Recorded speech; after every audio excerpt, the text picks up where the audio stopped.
World के 200 snipers में से एक नाम आपका आता है। 26 वीक की ट्रेनिंग होती है। हम लोग इजराइल गए। नाइट के अंदर आपको कैसे फायरिंग करना है, आप 100 मीटर पर हो, छोटी सी एक मोमबत्ती नीचे जली हुई है, उस मोमबत्ती को देख के आपको अपने टारगेट को खत्म करना। मतलब मेरे को स्टार्टिंग से स्टार्ट करें, कहाँ पैदा हुए आप और किस टाइप के घर में हुए, क्या करते थे, क्या बनना चाहते थे? बचपन से ही आर्मी में जाना था ऐसा कुछ भी नहीं है।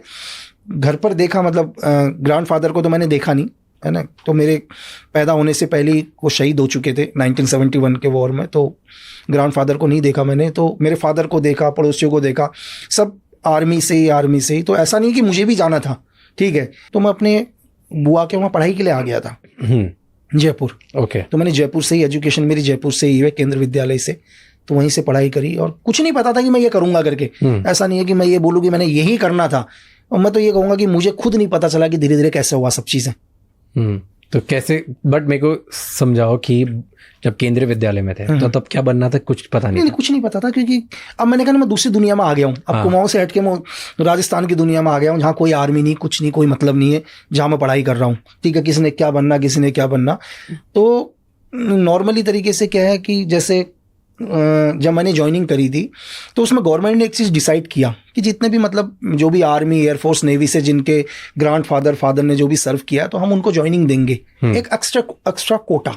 अच्छा। एग्जाम्पल जो पहले से हैं, ओके, तो उनको एक थोड़ा सा, मतलब इंडियन आर्मी की तरफ से वो मिल रहा है यार, लेवरेज कि हम इनके बच्चों को लेते हैं करके।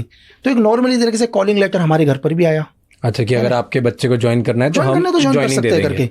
तो मेरे घर वालों ने भी मुझे बोला, तो पहले तो मुझे बोला यार, मैंने कहा नहीं भाई, मैं तो शायद उस टाइम मैं 11th में ही पढ़ाई कर रहा था। मैंने कहा नहीं जाना करके। मैंने तो मेरे फादर बोले यार चला जा, ट्राई तो मार ले करके।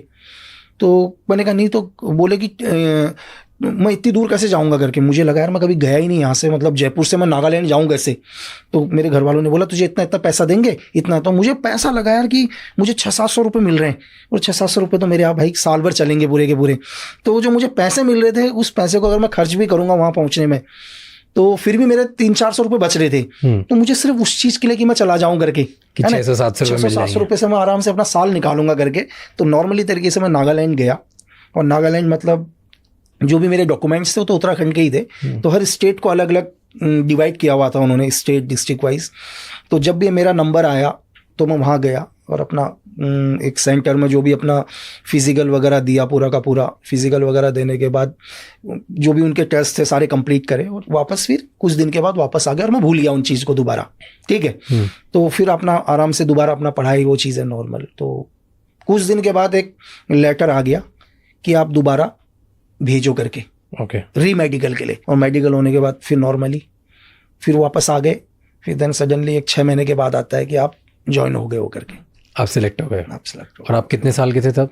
मैं शायद उस टाइम 16 साल 6-7 महीने का था, क्योंकि कसम पीरियड होने तक जब भी आप कसम खाते हैं तो आपकी जो एज होती है वो 18 साल होनी चाहिए। तो इतना तो ट्रेनिंग पीरियड के अंदर ही। तो 16 से 18 के बीच में ट्रेनिंग हो रही थी। तो कहाँ पे फिर आपको लेटर आया, फिर कहाँ पे ज्वाइनिंग हुई? फिर दिल्ली गया मैं। दिल्ली जाने के बाद रैंडमली पहली बार दिल्ली पहुँचने के बाद हम लोग पहुँचे, और भी मेरे साथ कुछ लोग थे, ठीक है। तो हम यहाँ से बाहर निकलते हैं ट्रेनिंग के लिए। वैसे 26 वीक की ट्रेनिंग होती है। हम लोग इजराइल गए। क्या होता था ट्रेनिंग सुबह से लेकर रात तक, बताओ? लेकिन वहाँ पर एक ही मेरे को एक बहुत बढ़िया चीज़ लगा वहाँ, कि वहाँ की ट्रेनिंग दुनिया में सबसे अलग थी। कि मुझे ये नहीं पता था कि कल सुबह का, मुझे पता है कि कल सुबह क्या होना है, मुझे कल सुबह के बाद का नहीं पता। ये मुझे 2.5 साल के बाद पता चला। ऐसा क्यों? ओके। रीज़न क्या, हमारे को शाम को लगभग जब भी हम वहाँ से, हमारा जो ग्रुप इंस्ट्रक्टर था जो भी हमको छोड़ता था, वो बोलता था अर्ली मॉर्निंग में आप 0400 आवर्स पर पीटी ग्राउंड पर रिपोर्ट करोगे करके।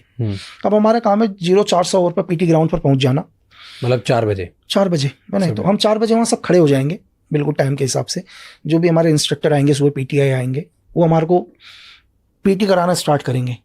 पीटी कराएंगे, पहले पीटीआई लेके जाएगा, 5 किलोमीटर दौड़ाएगा, देन वो हट जाएगा, नेक्स्ट पीटीआई आएगा, वो 5 किलोमीटर ले जाएगा, ऐसे ही करके 20 किलोमीटर दौड़ाते थे वो, ठीक है। तो लास्ट में जो आएगा वो एक जीसीओस रैंक आएगा, जिसकी एज होगी कम से कम 45 के समथिंग। वो लास्ट में बोलेगा मैं भी तो मेरी एज, चले तुम 16-17 ईयर के हो और मैं 54, मतलब इस एज का तुम मेरे बराबर नहीं दौड़ पा रहे हो। तो हम मन में तो ये बोलते थे यार सर आप तो अब भी आए हो, हम तो 15 किलोमीटर से दौड़ रहे हैं लगातार, है ना। तो जब भी ये पूरी एक्सरसाइज खत्म होती थी 4 से लगा 6-7, कोई फिक्स टाइम नहीं था, 6:30 भी अगर खत्म हुआ पीटी तो वो लोग बोलते थे यार कि आप वहाँ पीटी खत्म हुआ, फिर एक इंस्ट्रक्टर आता था, बोलता ठीक है ब्रेकफास्ट करके तुम 730 आवर्स पर बीओसी में रिपोर्ट करो। अब घड़ी में टाइम देखें हम यार 6:30 बजे तो हम यहाँ से छूटे हैं, जाने में हमारे को आधा घंटा लगेगा, हम कब हम अपना ब्रेकफास्ट करेंगे, कब हम अपना वेपन लेंगे, ठीक है। मतलब वो टाइमिंग वैसा था, आप कितनी भी कोशिश कर लो आप 5 मिनट लेट ही पहुंचोगे। मतलब आप कोशिश पूरी कर लो, आप उड़ के भी जाओगे ना तो भी आप 5 मिनट लेट पहुंचोगे और आपको वहाँ सजा मिलनी है।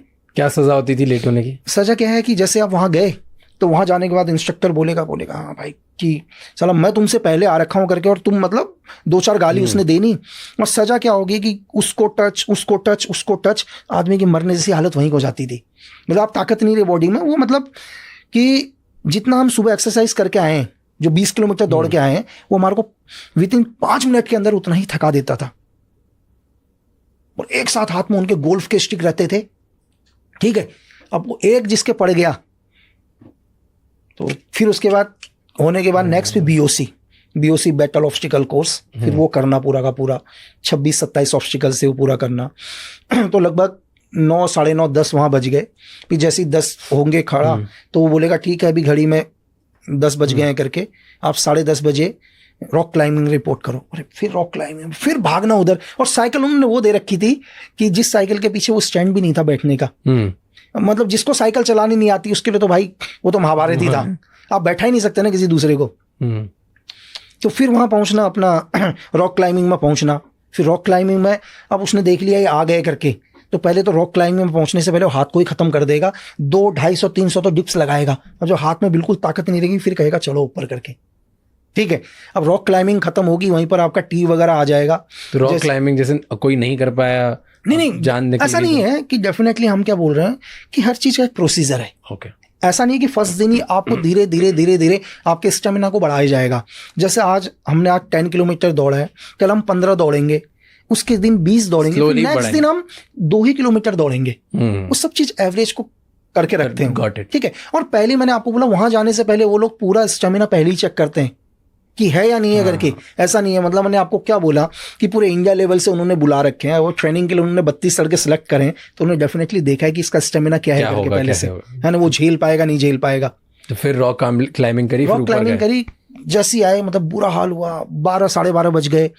तो फिर बोलेगा एक काम करो, आप 15-20 मिनट का टाइम देगा, बोलेगा यूएससी में रिपोर्ट करो, मतलब अनआर्म कम्बाट जो फाइटिंग वगैरह चलती है मार्शल आर्ट टाइप का। तो वहाँ एक पिट बना हुआ है, उस पिट के ऊपर हम लोग पहुंचेंगे। फिर वहाँ पर फाइटिंग तो सिखाएगा 15 मिनट, 2 घंटा वो वैसे ही बर्बाद करेगा। मतलब उसको टच, इसको गोद में उठाओ, मतलब मरने से बुरी हालत। और जब बॉडी के ऊपर मतलब दुनिया भर की मिट्टी होगी, बालों में भी मिट्टी होगी, फिर एकदम से वहाँ पर एक गाड़ी पहुँचेगी और बोलेंगे भाई आपके पास 15 मिनट का टाइमिंग है, खाना खाने के बाद स्विमिंग में रिपोर्ट करो करके। अब भाई आप क्या खाना खाए, हाथ कब, जब तक लास्ट वाले का नंबर आता था टाइम खत्म हो जाता था, ठीक है। मतलब आपके पास सब कुछ है। अब खाना भी आप कैसे खाओगे, यूएससी पिट में हम लोग प्लेट सामने रखते थे और अपने आप को बहुत दूर रखते थे, बॉडी को दूर से ही खाना लेते थे स्पून से, क्योंकि पूरी मिट्टी आ जाएगी आपके उसमें, है ना। तो ये लगभग ये लगा लो आप कि ये रात को 12, 12:30 बजे तक, 12, 12:30 तक कंटिन्यू। जब थ्योरी की क्लास में बैठेंगे तो भाई साहब नींद ऐसी आ रही पूछो मत। वहाँ ट्रेनिंग रात को थ्योरी की क्लास होती थी, थ्योरी की क्लास है, और वहाँ मतलब कितनी भी कोशिश कर लो, मतलब जानबूझ के हम लोग खड़े हो जाते थे कि यार नींद ना आए करके। वो एक स्टिक लेके बैठा हुआ कान में सीधा मारेगा तो बुरा हाल, हर बारी ट्रेनिंग चेंज। और क्यों ऐसा करते थे आपने बोला 2.5 साल बाद पता चला कि मतलब बताते नहीं थे क्या? वो इसलिए नहीं बताते कि अगर मुझे कल का पूरा रूटीन बता दिया मैं अपने घर आ जाऊंगा, बस। मतलब इतनी ताकत नहीं है हमारी बॉडी में, मतलब मेरे माइंड में इतनी शक्ति नहीं है कि मैं वो सब कुछ झेल सकूं। अगर आप अभी यहाँ बैठे हो, मैं आपको बोलूँगा एक काम करते हैं, बोला हाँ चलो रेडी होके आ जाओ नीचे, पीटी ड्रेस में रेडी होके आ जाओ, आप आ जाओगे। अब मैं बोलूँगा आपको यार चल रनिंग कर, आप रनिंग करा, करते करते मैंने आपको 20 किलोमीटर 25 किलोमीटर दौड़ा दिया। मैं अभी आपको बोलूँगा यार 25 किलोमीटर दौड़ने, तो आप तो वैसे मेंटली अरे नहीं आना भाई, अब यही मना हो गए ना। हाँ, जब आपने ये ट्रेनिंग करी 2.5 साल, ठीक है, अब उधर 2.5 साल के बाद वहाँ जब ट्रेनिंग में थे, वहाँ कोड रेड करके कुछ होता है? मतलब तो कोड रेड जैसे एक मूवी में दिखाया था, नेवी सील में होता है कोड रेड। मतलब ऐसा होता है कि जो वीक होते हैं बाकी सब में से, उनको आपस के लोग काफी पनिशमेंट करते हैं और बुली करते हैं और वो उसमें क्या है वो आपको मैं बताता हूँ। एक्चुअली क्या होता है, ये वहाँ फर्स्ट वीक के अंदर हम लोगों को चेक करते हैं, सबका रिजल्ट जाता है ग्रुप कमांडर के पास। हर बंदे का एक रिजल्ट होगा, जो रिजल्ट जाएगा कि उसका फिजिकल कैसा है, वो मेंटली कैसा है। तो रिजल्ट बनने के बाद जो वहाँ का बेस्ट होगा, जैसे 100% वाला है, उसको 40% का बड्डी पेयर दे देंगे। मेरी बात समझे? अब रीजन क्या है, उसको मुझे लेके आना है। मैं रनिंग कर रहा हूं, अगर मैं आज 20 किलोमीटर रनिंग कर रहा हूं और मैं एक्सीलेंट आ गया, मेरा एक्सीलेंट तब तक नहीं माना जाएगा तो मेरा बड्डी पेयर वहां नहीं पहुंचेगा। मेरा काम है उसको लेके आना। नहीं, बट पनिशमेंट नहीं होती जो वीक होते हैं उनके लिए। नहीं, वो जो वीक है उसके लिए वही पनिशमेंट होगी ना। मैं उसको घसीट के ला रहा हूँ, उससे ज्यादा पनिशमेंट क्या होगी? मैं लात मार मार के लेके आ रहा हूँ कि तेरी वजह से मैं फेल हो रहा हूँ यार, क्योंकि तेरी वजह से मैं ट्रेनिंग नहीं कर पाऊंगा। वो कहेगा भाई मैं नहीं आ रहा करके। एग्जाम्पल के लिए वो दौड़ा, रनिंग करी उसने, और 15 किलोमीटर के बाद वो बोलता तू जा, मैं नहीं आऊंगा। यार मैं क्या करूंगा तेरे बिना ना जाकर, मैं तो वैसे ही फेल हूं ना। तो ऑलरेडी पनिश है उसके लिए, और पनिश उसके लिए भी है, मेरे लिए भी है। कई बार मुझे उसका वेट भी लेके चलना पड़ रहा है क्योंकि मुझे पास होना है। और लेकिन वहां पे बुली नहीं होता कोई? क्या चीज होता है सर, बहुत कोशिश करते हैं लोग बिल्कुल बिल्कुल चमकाने की, बुली करने की, कुछ तो करते होंगे डेफिनेटली। क्या करते हैं? जैसे कोई जैसे करता होगा, क्या है मैं आपको बताता हूँ। रैगिंग करते होंगे? नहीं, रैगिंग तो नहीं होता है, लेकिन इसमें क्या है, रैगिंग ही समझ लो आप कि एक एग्जांपल के लिए क्या है, इंस्ट्रक्टर है अभी, वो बोलेगा ठीक है एक काम करो, मैं आ रहा हूँ थोड़ी देर में, आप 200 पुशअप लगाओ। वो 200 पुशअप तो कौन लगाना है, लेकिन वो नजर रखेगा कि किसकी वजह से सबको करना है करके। ठीक है, अब जैसे एक मेरे ऊपर इंस्ट्रक्टर की नजर है, किसी की है, वो देख रहा है मैंने पुशअप नहीं लगाए करके कंटिन्यू, मैं सिर्फ 15 के बाद ही रुक गया। अब वो मेरे को बोलेगा आएगा थोड़ी देर में, बोला सबने ईमानदारी से किया, बोला हाँ। अब मेरे को बोलेगा हाँ भाई चेस्ट नंबर होता है, तो बोला चेस्ट नंबर सामने आ जा करके, बोला कितने लगाए करके। अब भाई इतने ही लगाए, उसको तो पता है, गिनती के बता देगा तूने इतने लगा रखे हैं।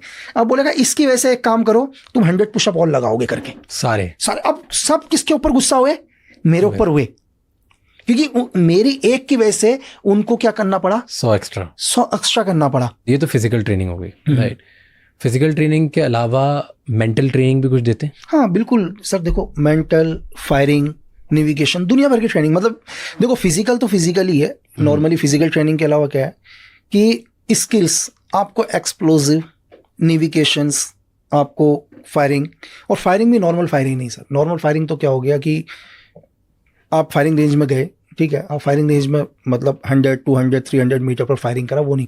आप क्या करोगे, आप बीओसी को क्रॉस करोगे। मतलब पहले आप इतने थक चुके होंगे, जैसे सुबह मैंने आपको बोला कि अर्ली मॉर्निंग आपकी पीटी होगी, पीटी होने के बाद आप बहुत थक चुके होंगे पहले से ही, ठीक है।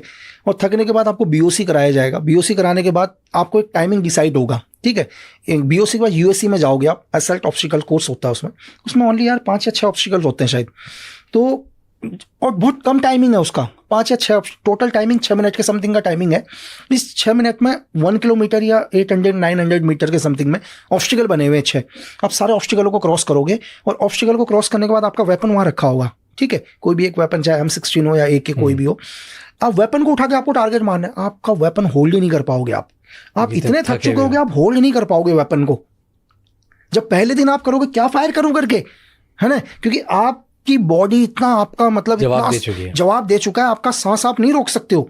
तो आपको फायरिंग करने के लिए किसी भी एक अच्छे फायरर का, कि आपका एम और माइंड एक जगह, या तो आपका कुछ भी नहीं है सर, आपका माइंड भी उस जगह पर नहीं है, आपका एम भी उस जगह में नहीं है, आपकी बॉडी भी आपका साथ नहीं दे रही है। पहला दिन और जब लास्ट 2 साल का दिन, तो उसमें धरती आसमान का फर्क आ जाता है। जब लास्ट 2 साल के बाद निकलोगे, आपका माइंड भी वहीं पर होता है, आपका आई भी वहीं पर होता है सर, ठीक है, और आपकी बॉडी भी आपका साथ देती है। तो ये सब प्रोसीजर दिन में, नाइट के अंदर आपको कैसे फायरिंग करना है, रात में भी आपके टारगेट लगे हुए हैं, बहुत सारे टारगेट लगे हैं। आपको एक हल्का सा कैंडल नजर आ रहा है, आप 100 मीटर पर हो, और आपको छोटी सी एक मोमबत्ती नीचे जली हुई है। उस मोमबत्ती को देख के आपको अपने टारगेट को खत्म करना है, टारगेट के ऊपर गोली मारना है, बाकी आपको कुछ नजर नहीं आएगा, ठीक है। शूट टू किल के ऊपर आप जाओगे, पिस्टल फायरिंग के ऊपर जाओगे, MP5 के ऊपर आप जाओगे। उसमें सिर्फ 4 सेकंड के अंदर क्या होता है, बहुत सारे टारगेट्स होते हैं, मतलब 15-16 टारगेट लगे होते हैं। आप 4 टारगेट आपको दिए होते हैं कि आप 4 टारगेट के ऊपर गोली मारोगे करके। टारगेट्स तो बहुत सारे हैं, और जो टारगेट होगा वो भी आपका, मैं इंडियन टारगेट के हिसाब से बताऊं, रूबिया टारगेट है एक, ठीक है, कि उसमें क्या है, लड़की का फेस, जो एनिमी है उस टारगेट के ऊपर, एनिमी छोटा सा नजर आ रहा है, मतलब इतना सा हेड नजर आ रहा है एनिमी का, पूरा चेहरा भी नजर नहीं आ रहा, और फ्रंट में पूरी लड़की नजर आ रही है। अब आपको 4 सेकंड के अंदर क्या है, वो जो बाकी टारगेट है वो पब्लिक है, सिविलियंस है, 4 टारगेट हैं कि 4 एनिमी हैं जिन्होंने एक लड़की को गन पॉइंट पर लिया हुआ है। आपको 4 सेकंड के अंदर शूट टू किल में आप अपने पिस्टल को हाथ नहीं पकड़ सकते। भी आपका पिस्टल लगा होगा और आप हाथ छोड़ोगे, तब तक इंस्ट्रक्टर क्या करेगा, एक विसल होगा और उसके विसल के साथ आपको हॉलिस्टर खोलना है, पिस्टल निकालना है, पिस्टल को कॉक करना है और चौथे सेकंड में दोबारा विसल बज जाएगा। सिर्फ 4 सेकंड का टाइमिंग होगा आपके पास। इस 4 सेकंड में आपको उन सबको छोड़ के उस आदमी के हेड पर शूट लगना चाहिए सर। अगर इनमें से किसी भी टारगेट को बीच में गोली लगा, आप माइनस में जाओगे। मतलब एक टारगेट का 5 पॉइंट दिया उन्होंने, आप 20 पॉइंट के 4 टारगेट है आपके पास। तो ये इनको तो छोड़ो, बीच में जो लड़की है जिस एनिमी का, वो भी नहीं लगना चाहिए, सिर्फ आदमी को लगना चाहिए। और 4 सेकंड के बाद अगर आपके पिस्टल से गोली निकली तो भी आप माइनस में जाओगे। अब फाइनल एग्जाम वहां तभी पास आउट करोगे सर जब आपके 20 नंबर आएंगे। आप एक गोली नहीं मार पाओगे, आपको तो नजर ही नहीं आएगा वो। पहले आप टारगेट को समझने में आपको टाइम लग जाएगा कि ये बीच के वो उतने से, एक तो माइनस अलग, मतलब +20 तो बहुत दूर की बात है, -20 जाते हैं स्टार्टिंग में सारे कुछ तो। लेकिन फिर इसमें भी आप क्या है सर, जब आप वहां से निकलोगे तो 20 पॉइंट लेके निकलोगे।